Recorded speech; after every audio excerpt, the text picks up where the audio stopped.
Good morning बच्चों। आज हम पढ़ने जा रहे हैं पाठ 5 दोस्त की पोशाक। कौन सा पाठ? पाठ 5 दोस्त की पोशाक। तो आइए शुरू करते हैं। दोस्त की पोशाक। पोशाक मतलब क्या होता है? कपड़े। एक बार नसरुद्दीन अपने बहुत पुराने दोस्त जमाल साहब से मिले। अपने पुराने दोस्तों से मिलकर वे बड़े खुश हुए। कुछ देर गपशप करने के बाद उन्होंने कहा, चलो दोस्त मोहल्ले में घूम आए। जमाल साहब ने जाने से मना कर दिया और कहा, अपनी इस मामूली सी पोशाक में मैं लोगों से नहीं मिल सकता।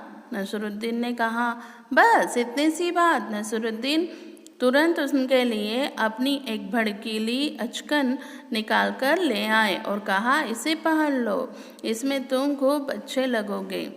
सब देखते रह जाएंगे। बन ठन कर दोनों घूमने निकले। दोस्त को लेकर नसरुद्दीन पड़ोसी के घर गए। नसरुद्दीन ने पड़ोसी से कहा, ये हैं मेरे खास दोस्त जमाल साहब। आज कई सालों बाद इनसे मुलाकात हुई है। वैसे अचकन इन्होंने पहन रखी है वह मेरी है। यह सुनकर जमाल साहब पर तो मानो घड़ों पानी पड़ गया। बाहर निकलते ही मुंह बनाकर उन्होंने नसरुद्दीन से कहा, तुम्हारी कैसी अकल है? क्या यह बताना जरूरी था कि अचकन तुम्हारी है? तुम्हारा पड़ोसी सोच रहा होगा कि मेरे पास अपने कपड़े ही नहीं हैं। बच्चों, यहाँ पर एक नसरुद्दीन साहब है और नसरुद्दीन साहब के पास क्या है, वो अपने दोस्त से मिले जमाल साहब से बातचीत करने के बाद दोनों घूमने के लिए जाने निकले। और घूमने के लिए जब वो जा रहे थे तो जमाल साहब ने बोला, मैं नहीं जाऊँगा क्योंकि मेरे पास अच्छी पोशाक नहीं है। तो जो नसरुद्दीन साहब थे उन्होंने जमाल साहब को अपनी अचकन दे दी। और जब अपनी अचकन दे दी तो वहाँ पर वो कहते हैं कि ये जो अचकन है ये पहनकर तुम बाहर निकलेंगे, घूमने चलेंगे। और जब वो बाहर निकले घूमने के लिए तो किसी पड़ोसी के घर जाकर वहाँ पर नसरुद्दीन साहब ने जमाल साहब का इस प्रकार परिचय कराया कि ये जो हैं मेरे पुराने दोस्त जमाल साहब हैं, इनसे बहुत दिनों बाद मुलाकात हुई है और इन्होंने जो अचकन पहनी है वो मेरी ही है।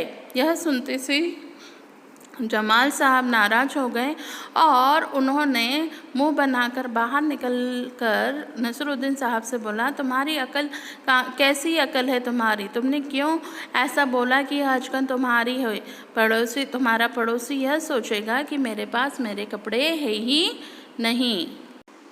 नसरुद्दीन ने माफ़ी मांगते हुए कहा, गलती हो गई।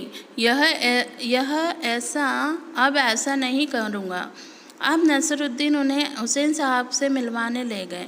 हुसैन साहब ने गर्मजोशी में उनका स्वागत सत्कार किया और जब जमाल साहब उनके बारे में पूछा तो नसरुद्दीन साहब ने कहा, जमाल साहब मेरे पुराने दोस्त हैं और इन्होंने जो अचकन पहनी है वह इनकी अपनी ही है। जमाल साहब फिर नाराज़ हो गए। बाहर आकर बोले, झूठ बोलने को किसने कहा था तुमसे? क्या? नसरुद्दीन ने कहा, तुमने जैसा चाहा मैंने वैसा ही तो कहा। पोशाक के बाद कहे बिना काम नहीं चलता क्या? उसके बारे में ना कहना ही अच्छा है, जमाल साहब ने समझाया। जमाल साहब को लेकर नसरुद्दीन आगे बढ़े। तभी एक अन्य पड़ोसी मिल गए। नसरुद्दीन ने जमाल साहब का परिचय उनसे करवाया। मैं आपका परिचय अपने पुराने दोस्त से करवा दूं। यह है जमाल साहब और इन्होंने जो अचकन पहनी है उसके बारे में मैं चुप ही रहूं तो अच्छा। यहाँ बच्चों, नसरुद्दीन साहब जब नाराज़ हो गए उसके बाद समझाने के बाद नसरुद्दीन साहब और जमाल साहब जब हुसैन साहब के घर गए तो वहाँ पर हुसैन साहब ने बहुत उनका स्वागत और सत्कार किया। और स्वागत और सत्कार करने के बाद जो नसरुद्दीन साहब से जब हुसैन साहब ने पूछा ये कौन है तो उन्होंने परिचय देते हुए कहा कि ये जो है ये जमाल साहब है और मेरे पुराने दोस्त हैं और इन्होंने जो अचकन पहनी वह इन्हीं की है। और फिर जमाल साहब फिर नाराज़ हो गए और दोनों बाहर जब गए तो जमाल साहब ने बोला, क्या अचकन के विषय में कहना अब ज़रूरी है?